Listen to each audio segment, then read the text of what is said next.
وحده وأعد جنده وهزم الأحزاب وحده.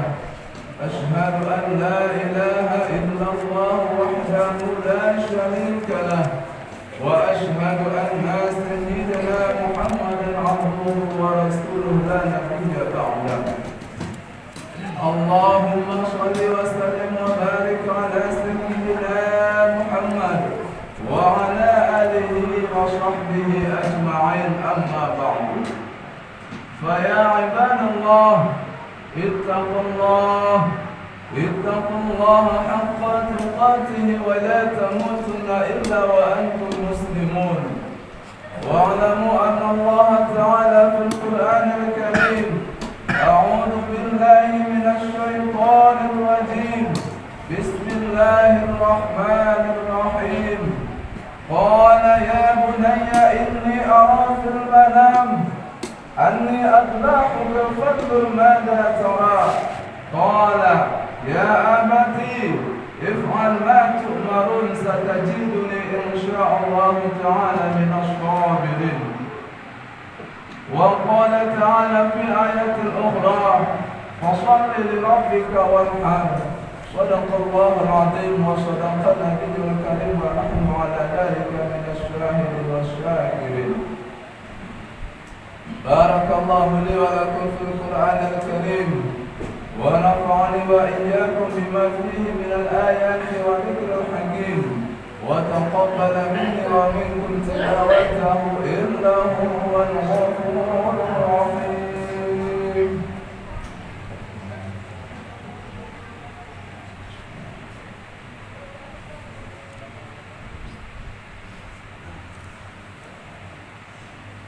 الله أكبر الله أكبر الله أكبر الله أكبر كبيرا، والحمد لله كثيرا، وسبحان الله بكرة وأصيلا.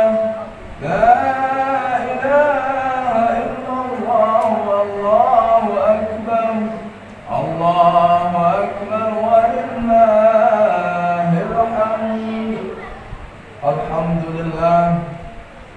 الحمد لله وحده صدق وعده ونصر عبده وأعد جنده وهزم الأحزاب وحده. أشهد أن لا إله إلا الله وحده لا شريك له، وأشهد أن سيدنا محمدا عبده ورسوله لا نبي بعده. اللهم صل على سيدنا محمد وعلى آله وصحبه وبارك وسلم أجمعين. أما بعد، فيا عباد الله اتقوا الله حق تقاته ولا تموتن إلا وأنتم مسلمون. واعلموا أن الله تعالى في القرآن الكريم: أعوذ بالله من الشيطان الرجيم، بسم الله الرحمن الرحيم. قل هو الله أحد الله الصمد، لم يلد ولم يولد ولم يكن له كفوا أحد. فقال تعالى في آية أخرى: إن الله وملائكته يصلون على النبي، يا أيها الذين آمنوا صلوا عليه وسلموا تسليما. اللهم صل وسلم وبارك على سيدنا محمد وعلى آل سيدنا محمد، كما صليت ورحمت وباركت على سيدنا إبراهيم وعلى آل سيدنا إبراهيم في العالمين إنك حميد مجيد. اللهم اغفر للمسلمين والمسلمات والمؤمنين والمؤمنات الأحياء منهم والأموات. اللهم أعز الإسلام والمسلمين وأهلك الكفارة والمنافقين. اللهم سلمنا من آفة الدنيا والآخرة وفتنتهما إنك على كل شيء قدير. ربنا ظلمنا أنفسنا وإن لم تغفر لنا وترحمنا لنكونن من الخاسرين. اللهم اغفر لنا ذنوبنا ولوالدينا وارحمهما كما ربيانا صغيرا. ربنا آتنا في الدنيا حسنة وفي الآخرة حسنة وقنا عذاب النار والحمد لله رب العالمين. الله أكبر الله أكبر الله أكبر ولله الحمد. Hadirin wal hadirat, muslimin dan muslimat jamaah salat Idul Adha yang dirahmati oleh Allah Subhanahu wa taala. Pada pagi yang berbahagia ini, marilah sama-sama kita panjatkan rasa syukur kita kepada Allah Subhanahu wa taala, yang mana Allah masih memberikan kita rahmat serta nikmat untuk dapat melaksanakan ibadah salat Idul Adha pada hari yang berbahagia ini. Semoga ibadah yang kita laksanakan ini dapat diterima oleh Allah. Amin ya rabbal alamin. Kemudian salawat dan salam adalah sama-sama kita sampaikan kepada junjungan alam. Beliau adalah seorang pelita, panutan dan contoh yang sangat perlu untuk kita teladani dalam mengarungi bahtera kehidupan ini, yaitu baginda Nabi besar Muhammad sallallahu alaihi wasallam. Kemudian salawat dan salam juga semoga senantiasa tercurah kepada keluarga dan sahabat beliau sekalian, dan kepada tabi'in, ulama mutaqaddimin maupun ulama mutaakhirin yang mu'tabar keduanya, dan kepada ulama-ulama yang ada pada akhir zaman ini. Semoga senantiasa Allah berikan kesehatan dan kekuatan kepada mereka agar senantiasa dapat menuntun dan membawa kita kepada jalan yang diridhai oleh Allah Subhanahu wa taala. Allahu akbar, Allahu akbar, Allahu akbar walillahil hamd. Dengan hati yang sangat senang, bahagia serta tanpa terasa tibalah kita hari ini.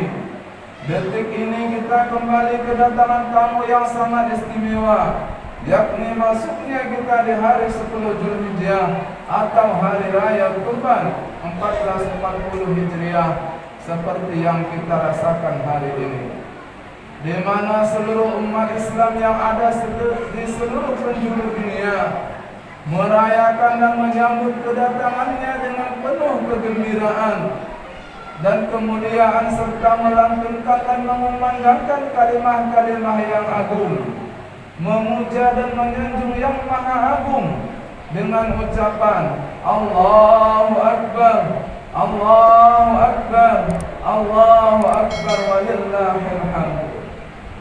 Allah yang maha besar, Allah yang maha agung, dan segala puji pantas baginya. Sudah sepantas dan sewajarnya kita memperbanyak puji dan syukur kepada Allah yang telah memberikan kita kesempatan dan panjang umur pada hari ini, sehingga kita masih berjumpa satu sama yang lain, serta penuh dengan keberkahan, keistimewaan, serta peristiwa-peristiwa yang sangat luar biasa.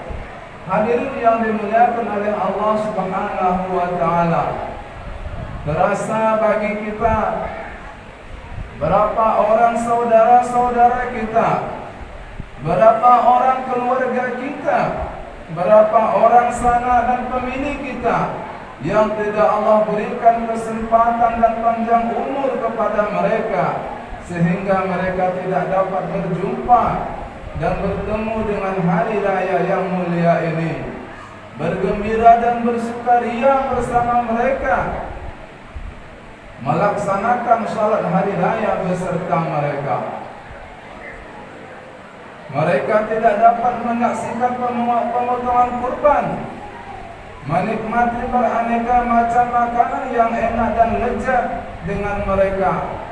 Mungkin di tahun yang belakang mereka masih bersama dengan kita, masih ada dengan kita, masih terlihat di pandangan kita. bersama-sama dengan kita menunaikan sholat hari raya Idul Adha. Sekarang mereka sudah tidak ada. Mereka kemana hari ini? Ternyata mereka sudah dipanggil oleh Allah yang Maha Pencipta. Kita semua berasal darinya dan akan kembali juga kepadanya. Semoga mereka diterima oleh Allah Subhanahu wa Ta'ala, diampunkan segala dosanya, dan ditempatkan mereka di tempat yang diridhai Allah. Amin ya rabbal alamin.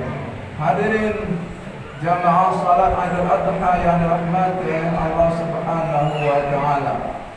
Idul Adha dikenal dengan sebutan hari raya haji, di mana kaum muslimin sedang menunaikan ibadah haji, yaitu wukuf di Arafah. Mereka semua berpakaian ihram serba putih dan tidak berjahit, yang disebut dengan pakaian ihram, melambangkan persamaan akidah dan pandangan hidup, mempunyai nilai-nilai persamaan dan segala segi bidang kehidupan. Tidak dapat dibedakan antara mereka. Semuanya merasa sederajat, sama-sama mendekatkan diri kepada Allah yang Maha Perkasa, sambil bersama-sama membaca kalimat talbiyah, labbaik Allahumma labbaik, labbaik la syarika laka labbaik, Allahu akbar, Allahu akbar, Allahu akbar, walillahil hamd. Idul Adha bermula dari sebuah kejadian yang luar biasa, di mana mungkin kita sudah sangat maklum dengan kisahnya Nabi Allah Ibrahim alaihissalam yang ingin menyembelih anaknya, yakni Nabi Allah Ismail alaihissalam. Namun hadirin yang dirahmati oleh Allah, di balik semua kisah yang Allah ceritakan di dalam Al-Quran menyimpan berjuta hikmah dan pelajaran.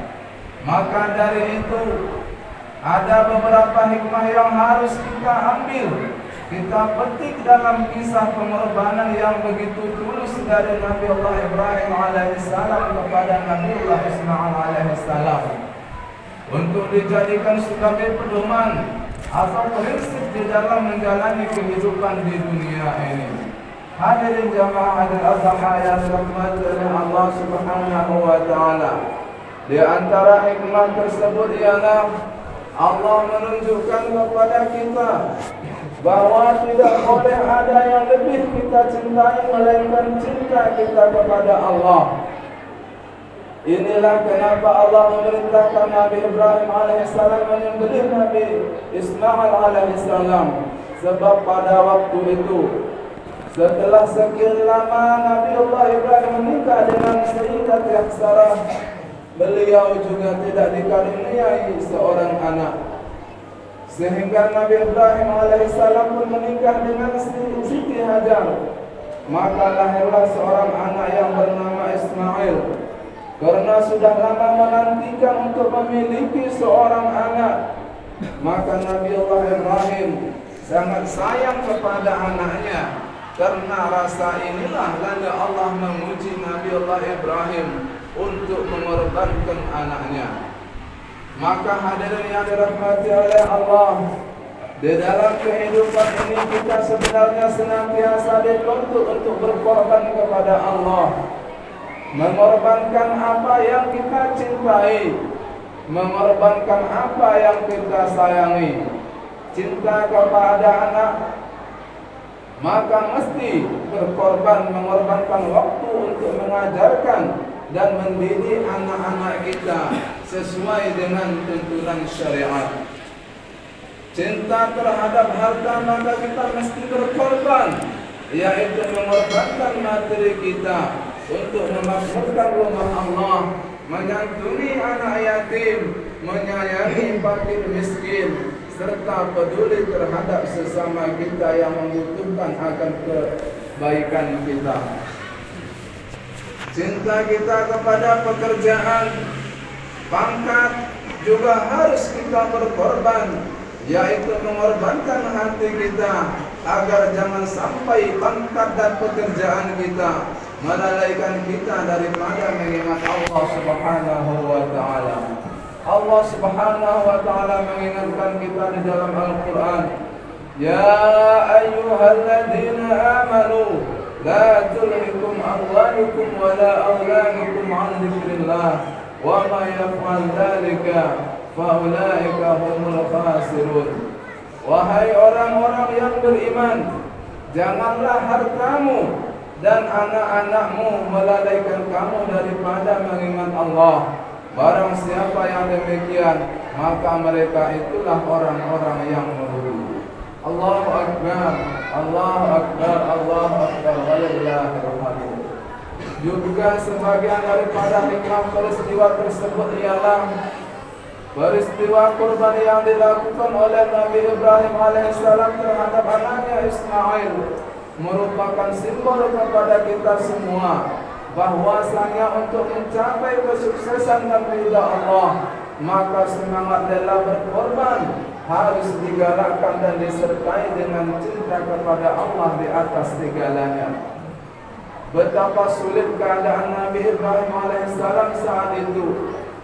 Di suatu sisi beliau adalah seorang nabi dan rasul yang harus menyampaikan dan melaksanakan perintah Allah.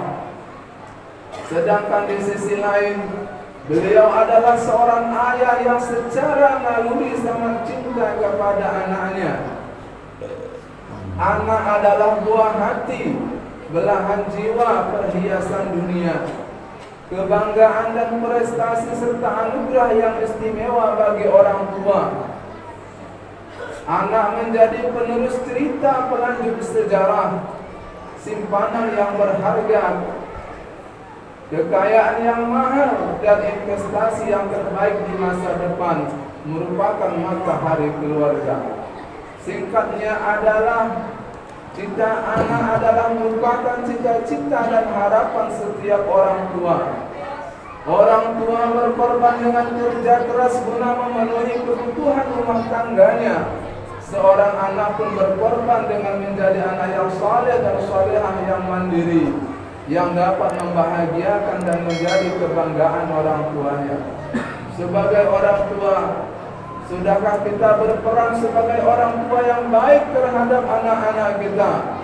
Rela berkorban dan menghadirkan diri sebagai sosok yang dikagumi anak-anak kita, menampilkan diri sebagai pribadi yang patut, yang dibanggakan di dalam keluarga.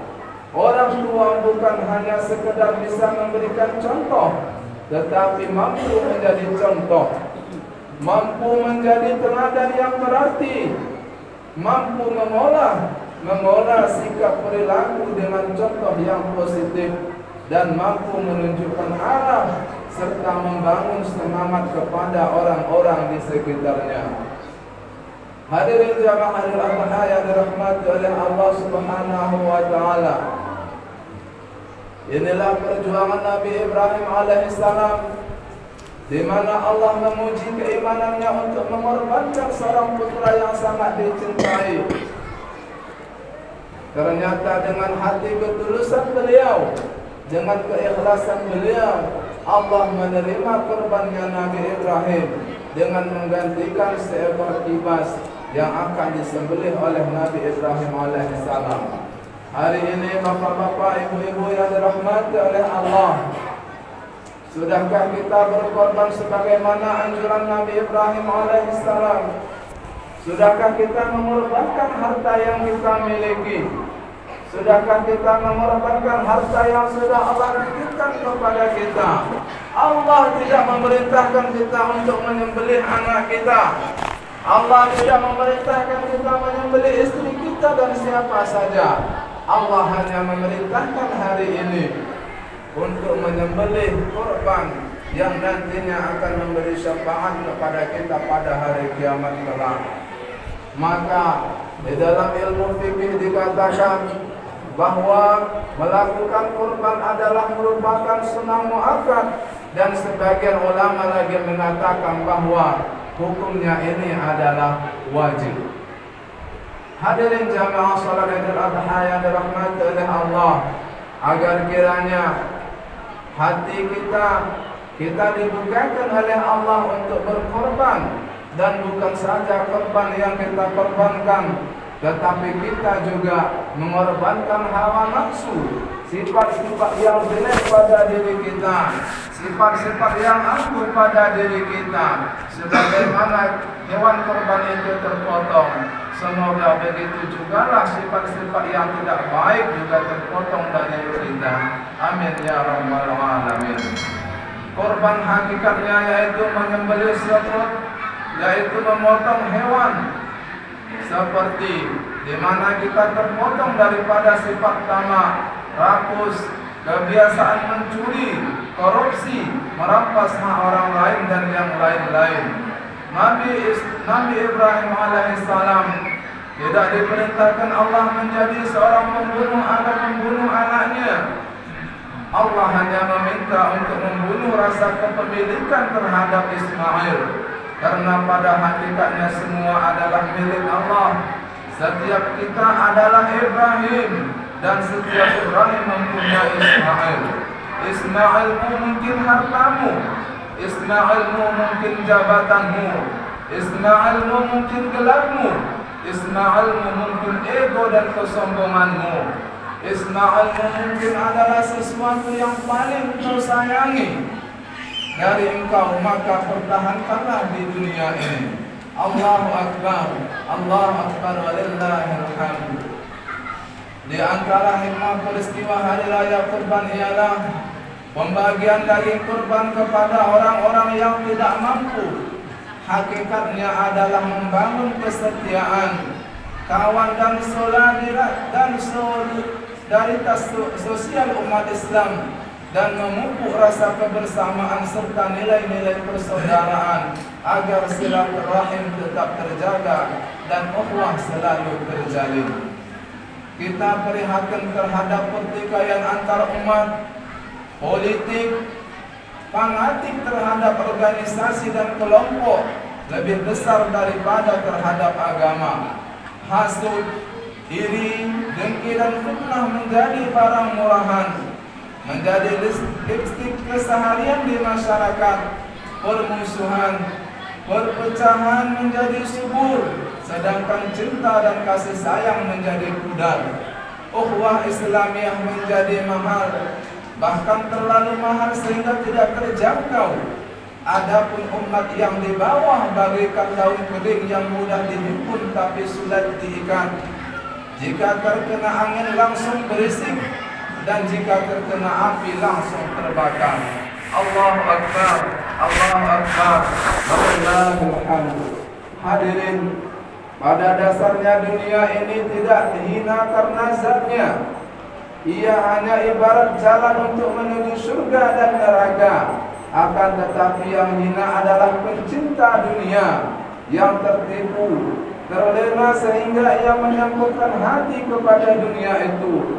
Sebab Allah telah mengatakan dengan jelas, tilka darul akhirah naj'aluha lil ladzina la yuriduna 'uluwan fil ardi wala fasadan wal 'aqibatu lil muttaqin.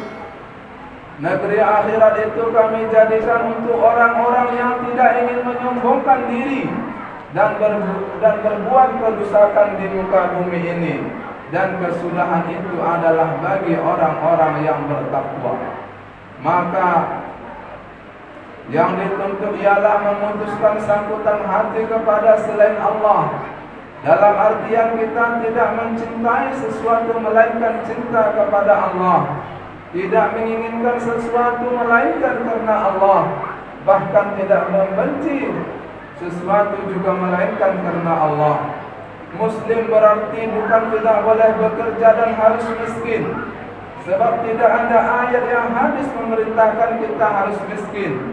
Namun yang dilarang adalah ketika kita sudah mempunyai pekerjaan yang bagus, pangkat yang tinggi, harta yang banyak, janganlah menyangkutkan hati kepada selain Allah. Allah cemburu, dan setiap yang kita cintai dan senangi harus bisa kita korbankan pada jalan Allah.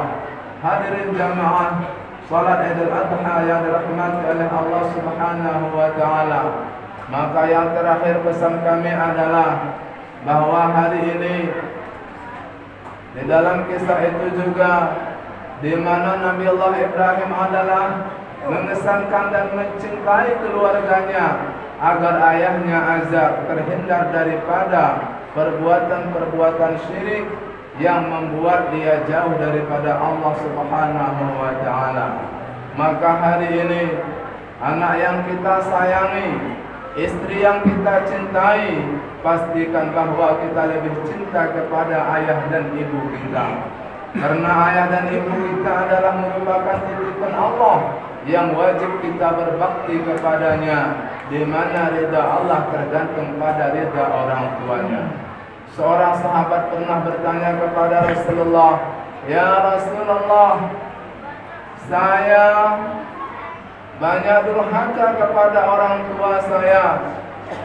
Saya banyak durhaka kepada bapak ibu saya. Mungkinkah saya ini termasuk orang yang dicintai oleh Allah? Mungkinkah Allah sayang dan cinta kepada saya? Mungkinkah Allah masih tersenyum kepada saya?" Maka Rasulullah sallallahu alaihi wasallam menjawab, "Wahai sahabatku, bahwa Allah masih cinta dan sayang kepadamu, bahwa Allah mengampuni segala kesalahan dan kedosamu, agar dengan satu catatan, bahwa ciptakanlah kesenyuman, rasa bahagia, rasa senang terhadap bapak dan ibu kamu." Artinya Rasulullah mengatakan bahwa ketika kita ingin dipandang, dicintai oleh Allah, maka kuncinya adalah cinta kita kepada orang tua. Sehingga Rasulullah mengatakan, senyuman yang tergores dari pipi ayah dan ibumu, maka di saat itu Allah juga tersenyum bahagia melihat kamu. Maka hari ini marilah kita ciptakan rasa bahagia, rasa tentram kepada bapak ibu kita, agar mereka bahagia kepada kita. Jika mereka masih hidup, peluk, cium pipinya, cium tangannya, dan minta maaflah kepadanya.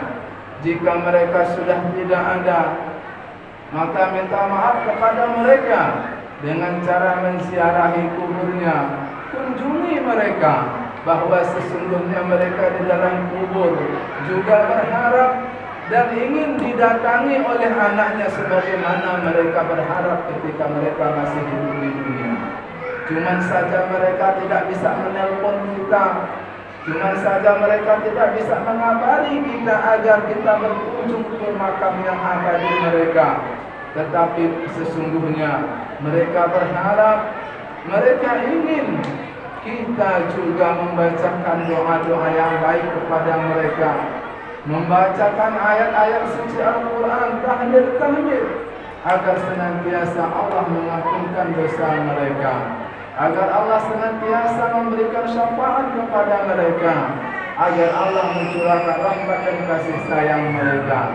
Inilah yang harus kita lakukan kepada orang tua kita, baik mereka yang masih hidup maupun mereka yang sudah berpulang ke rahmat Allah, agar kita anak yang dicintai oleh orang tua kita.